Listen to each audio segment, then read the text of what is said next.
I'm Robert Michael Smith. I'm in the studio of Barry X Ball, located in Greenpoint, Williamsburg, Brooklyn. It's Tuesday, November 14th. We had a fantastic day of shooting yesterday. Barry's studio is amazing to say the least. But Barry's got a lot of substance to add to the history of obviously his own history, but also the history of Digital Stone Project. I'm going to introduce Barry X Ball. Barry and I have known each other for a very long time. You also had a history that extends back before that, actually to California. It seems like a lot of us got our start in California. How did you get into art in the first place? It's a good question because I was raised in a fundamentalist Christian family. My grandma and grandfather were both ordained ministers in the Evangelical Methodist Church, not mainline Methodism like today we would call them fundamentalist Christians, and spent a lot of my week in church, memorized big passages of the Bible, didn't do much looking at art. Although I was a California kid and my grandfather was an auto mechanic to pay the bills, besides his preaching, I started drawing cars. So I'm always searching for some kind of link to what I do now. That's the earliest I can remember of me making shapes, building car models, doing drawings of cars, having my motorcycles and building them and gaining my first of my skill set of physically making things and automobiles, vehicles, motos, etc., mini bikes, we call them that. Applied to only fundamentalist Baptist and other Bible colleges in the western part of the United States. It turns out that everybody from John Cage to Frank Zappa to James Turrell had gone to or passed through Pomona College. Other artists that I met later, Peter Shelton, Marshall the Thief, and so on. And I met art there. I had some incredible professors in both the art history department and in the studio department. Junior high, I ended up graduating Phi Beta Kappa magna cum laude from Pomona. I was, not an alternative thinker artist. I was a pretty good academician. I was a math and econ major and switched late at Pomona to art, and luckily had no familial pressure to succeed in some remunerative profession. So this art thing didn't interfere with religion, but from their perspective, obviously you were probably already moving on. Oh, I moved all the way on. My family had some other things going on that made everything kind of fall apart there. So they were a non-factor. Strange because they had such a strong influence on what I did and learned growing up. But I pretty much had a clean slate the day that I arrived on campus. I could choose the subjects that I wanted to study. It seemed interesting to me, and didn't have somebody saying you should be a lawyer or a doctor or go into something that pays money. And so that was never a factor in my decision to finally declare myself an art major. And even then, subsequently, when I moved to New York City, I mean, I was committed. When I made that decision, it was like joining the priesthood. Whether I made money at it or not, I was going to be an artist. A professor had encouraged me to get myself to New York. He gave me this book, and it's a famous one by Ugo Mulas. He's an Italian photographer famous for shooting the 60s, etc., in New York. And I remember it was a big format, almost coffee table book of black and white photos of everybody from Robert Rauschenberg to Frank Stella to Larry Poons to Jasper Johns, Lichtenstein, everybody in their studios, partying, hanging out. There was this guy in the suit in the corner, an old man with a hat, which, Marcel Duchamp was in a lot of the pictures. Romantic vision of New York. My professor wasn't interested in sending me here to join the scene. He said, "You're serious." And at that point in time, LA had an active art scene, but it was not new.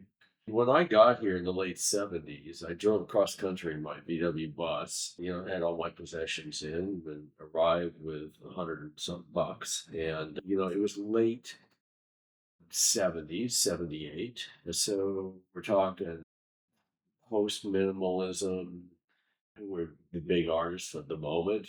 Carl Andre and Robert Smithson. Those people, Smithson had died, but their followers, I fell in with a group of monochrome painters, generally not well known. I became friendly with a guy named Joe Marioni, who to this day still has an active career in Europe. And through him, met 15 other artists who generally fell in that category. So you could call them post minimalist, coming out of Robert Ryman and Bryce Martin and so on. So I was making painting like objects, although even in college, I kind of morphed them into sculpture. Fell in love with real art. I mean, Los Angeles has few nice ancient works at the Los Angeles County Museum of Art and so on, but not what we have at the Metropolitan. And I made a study of ancient painting techniques. And we're talking gold ground, cento, quattrocento, duccio, giotto, so on, including how the supports were made. I had this respect for New York and the level of art that was being made here, and felt like this is the Olympics. And I've got to spend a long time here getting my chops together before I'm even worthy to compete. I didn't feel like I was going to show up, express myself, make some works right away. Get discovered immediately. That wasn't going on very much at all, Right. as opposed to now. But even the idea that I would make an artwork that would be valid would come not right away. I felt like I had to learn. And one thing is, I needed building, making chops that I did not have. I'd always been pretty good with my hands, but I read every back issue of Fine Woodworking magazine. I bought all the Tage Frid, Bruce Hoadley, etc. woodworking books, saved and saved for my first table saw. Basically trained myself to be a cabinet maker, not just a carpenter, and developed all my carpenter skills because I had a loft here with no running water for 3 years. Peed in the can, poured it out the window. I got my water out of the fire hydrant in a plastic bucket that I got from White Castle. I remember it smelled like pickles. Dumped it over myself in the middle of a 3,000 square foot space. And you weren't in Soho. You were. No, I was in Midtown, west of Times Square, 44th and 11th. Hard neighborhood. I was mugged about 8 times in New York in my life. I mean, a lot of bad stuff going on. Tough town, especially in the early mid '80s. It was a very tough town. No, today Times Square is Disneyland. Right. I mean, all the tourists are hanging out there. Abandoned theaters left and right with people sleeping under the marquees. And just 42nd Street was a mess.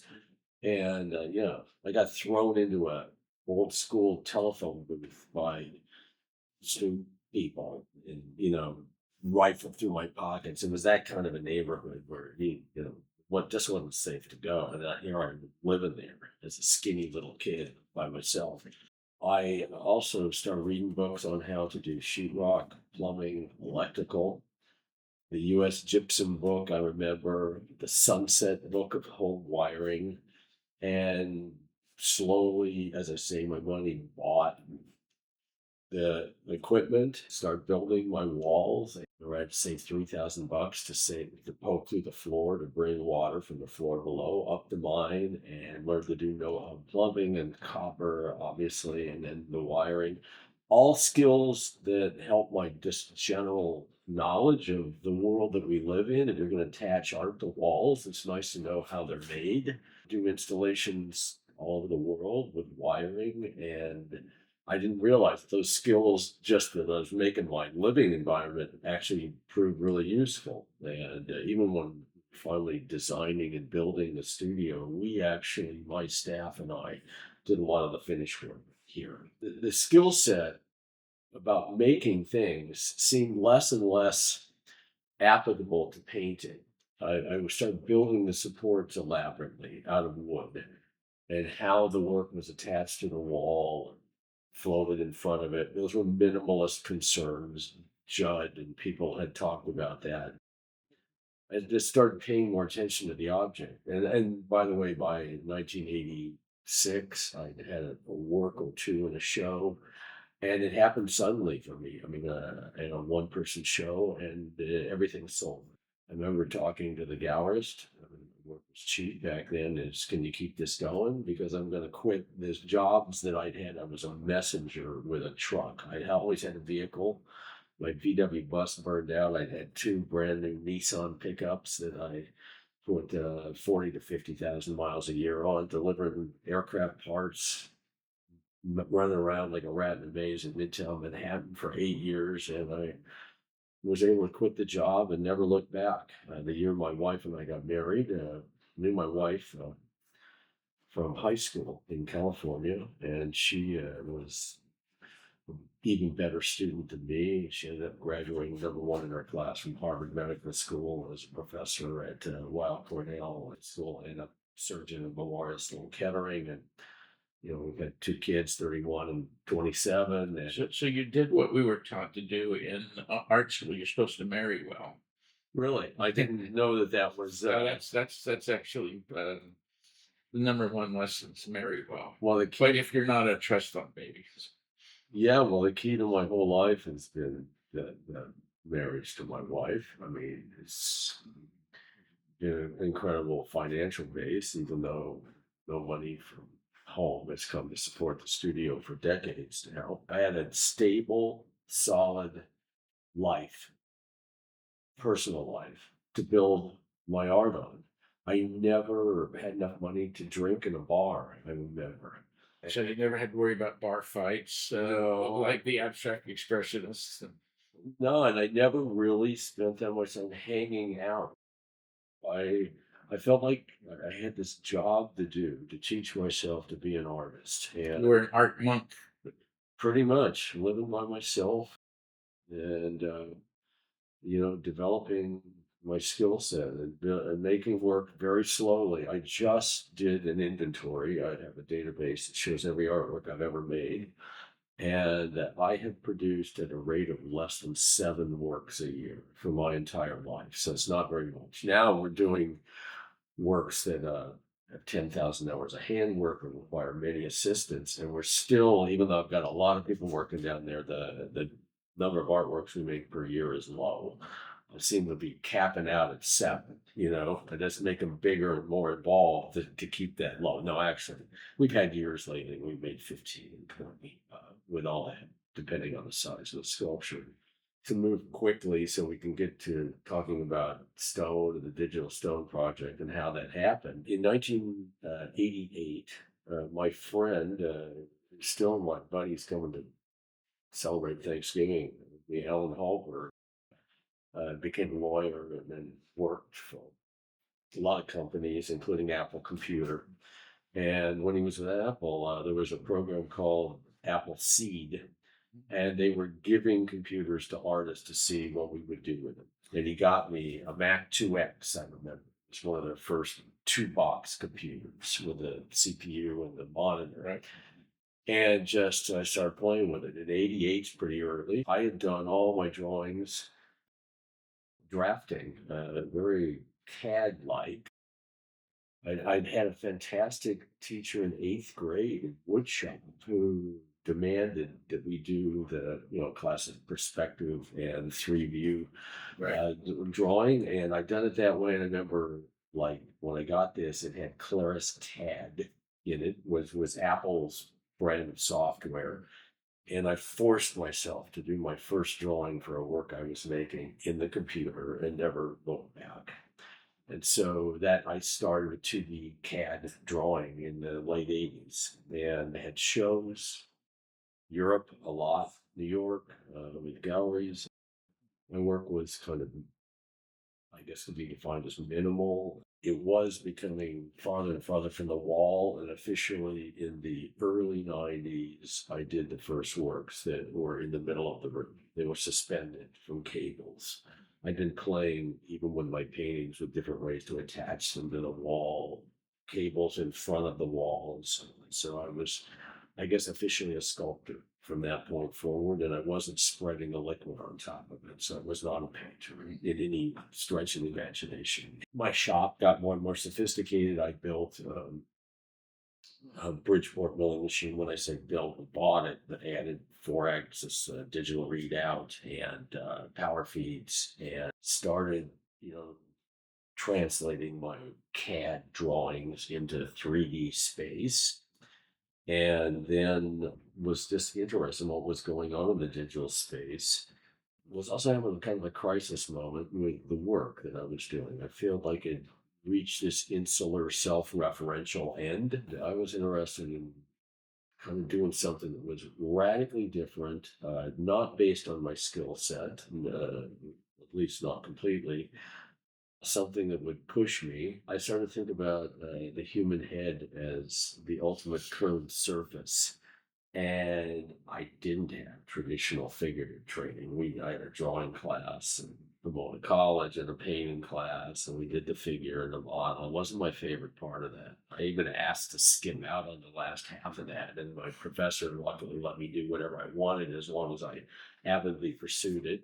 I just had this feeling I could do it, but I also felt that I could do figurative work in a new way with the new technologies that were being developed. And I wouldn't follow the traditional Beaux-Arts pathway Right. of clay and understanding human anatomy and all that kind of stuff, that we could 3D scan to begin with, and then use 3D milling programs, which were kind of in their infancy, early generation.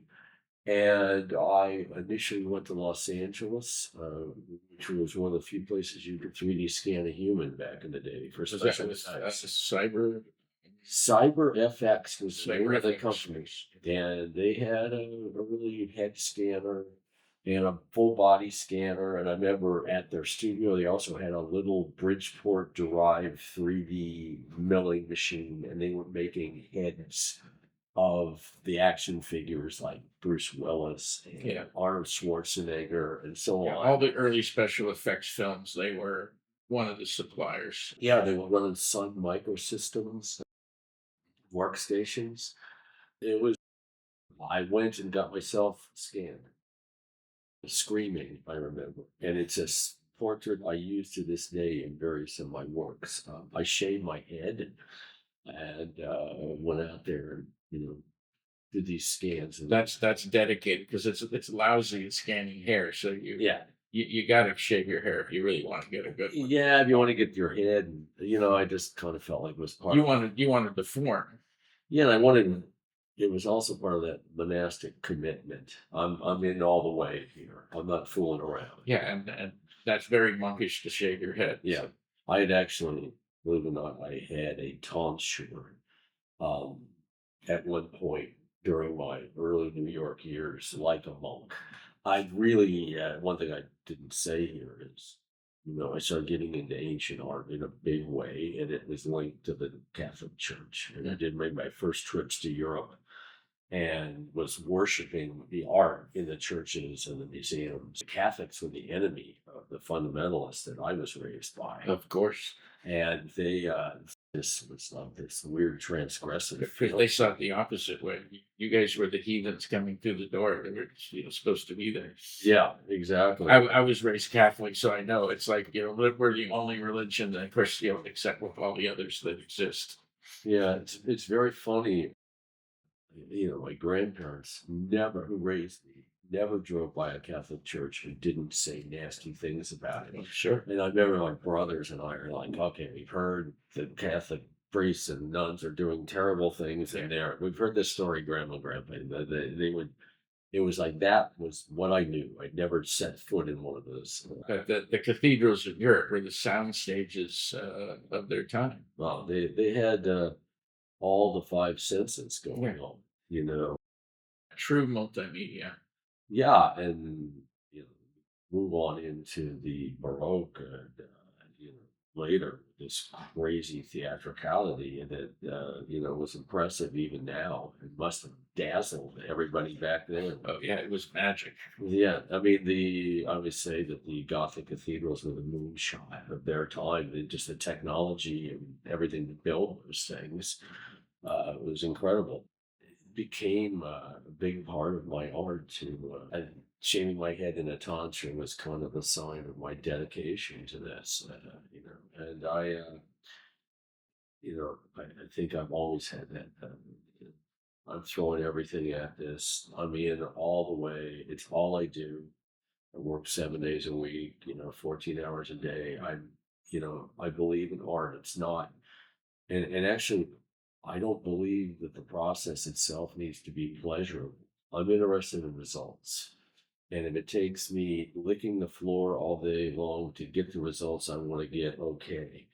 Yeah, which is strange because in the woodworking books that I read, there's this vision of a guy with a hand plane by a roaring fire, enjoying the snick of that plane sliding down the timber. And there's also a kind of thing in the stone carving world of the joy of the chisel on the stone. I get it, and that's a legitimate goal for your life to set yourself up with a pleasurable activity. I honestly don't. But work is still work.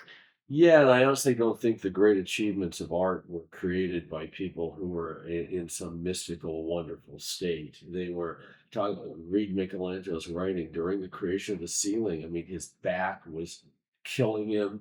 He said he thought his head was bent permanently backwards. He was not up there enjoying the process so much. Here, besides the grand enjoyment, probably, of creating this amazing thing, which is pretty funny because to extend the Catholic analogy, I got invited by the Vatican along with 200 artists back in June of this year to come meet with the Pope at the Sistine Chapel. And there was everybody there from Anish Kapoor and Maurizio Catalan and Martin Scorsese. And they invited people from music, museum directors. It was a crazy group, and we're all sitting there in the Sistine Chapel, and then we all got our chance to go up and say hello to the Pope,